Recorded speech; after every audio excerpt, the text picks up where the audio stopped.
Good evening, everyone. Is the state ready to proceed? Yes, Your Honor. Is the defendant ready to proceed? Yes, Your Honor. Sorry, it took me a little bit longer than anticipated, but there was a lot of information to consider. Let me just start by saying that as multiple people have observed, this is a particularly difficult case because there's really nothing that the court can do that's capable of fixing the harm that has been caused to the victims in this case.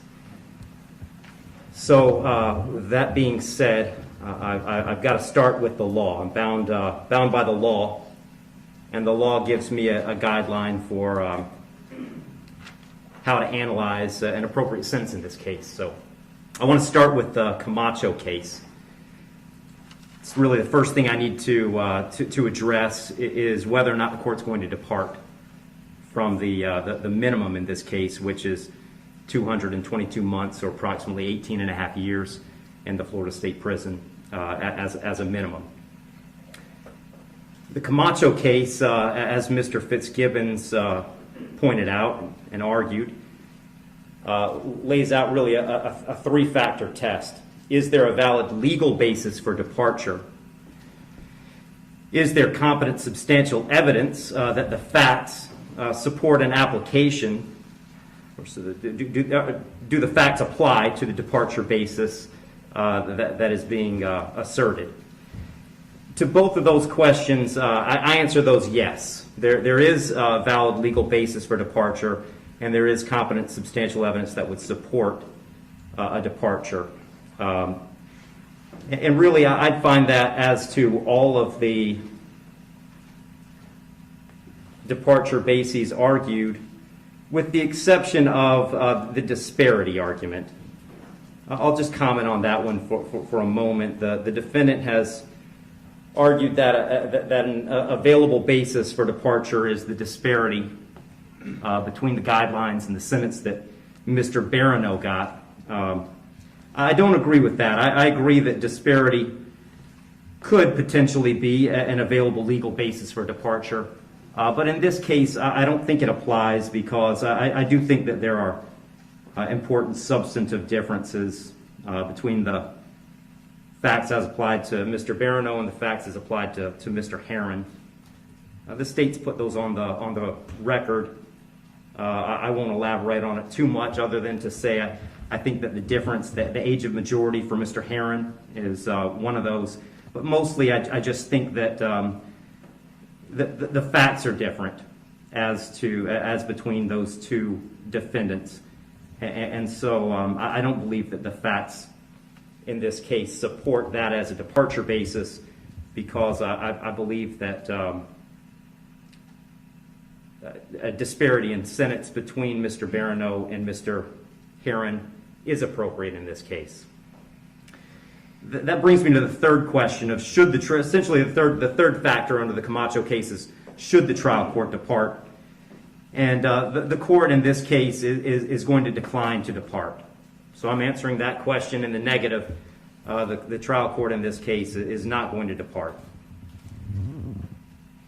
And I don't reach that decision lightly. When evaluating an appropriate sentence, I will start with Florida Statute 921.002. It was pointed out several times the primary purpose of the Criminal Punishment Code in Florida is to punish.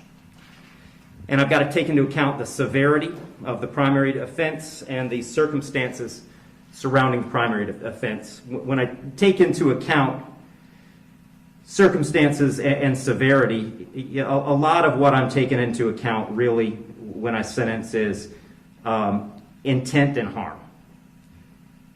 And in this case, there wasn't any evidence, and nor does the court believe that there was any specific intent to do harm, in this case to the victims.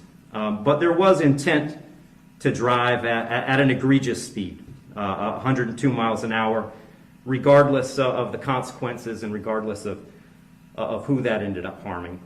And then the second part of that, the second component, is the harm caused. And in this case, it's just impossible to have greater harm than the harm that occurred in this case, which was the loss of a mother, loss of a baby, and really the loss of a family as it existed when this occurred. I did consider, I also want to make a record, I did consider sentencing Mr. Herron as a youthful offender, but for the same reasons that I'm discussing, I didn't think sentencing him as a youthful offender was appropriate. I agree that youthful offender was something that the court could have done. I did consider it. I carefully considered it. But the court just found that due to the serious nature of these offenses, the extreme nature of the conduct, and again, the level of harm, that a youthful offender sentence was not appropriate. So given that the court is not departing, the guidelines call for a sentence of essentially 18 and a half years at a minimum and 30 years as a maximum. And the court doesn't find that either the minimum or the maximum is appropriate in this case. I've said it several times, that serious nature of the offense, egregious nature of the conduct, and mostly the harm that's been caused prevent me from putting this as a bottom of the guidelines minimum case. But the departure bases argued by the defendant did provide some reason not to put it at the top of the maximum. And specifically, the court did take into account that the defendant's 18, certainly responsible for his actions, and he's being held accountable for his actions.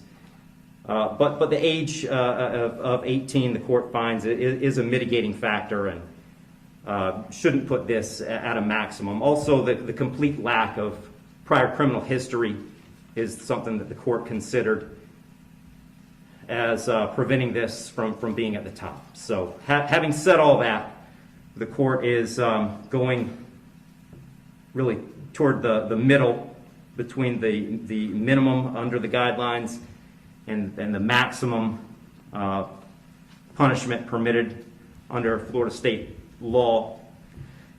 So on count one, vehicular homicide, the court's going to adjudicate the defendant guilty, sentence him to 9 years in the Florida State Prison. On count two, same charge, court will adjudicate the defendant guilty, sentence him to 15 years Florida State Prison, and that'll run consecutive to count one, for a total of 24 years Florida State Prison. Count three is a misdemeanor, unlawful racing on a highway, so the court will adjudicate the defendant guilty, sentence him to time served. Give credit for time served, I believe, 2 days. Court will impose mandatory court costs. Mr. Herron, you have given up the right to appeal the determination of your guilt or innocence. You do have 30 days to appeal the sentence of the court. And I'll direct the bailiffs to take Mr. Herron into custody.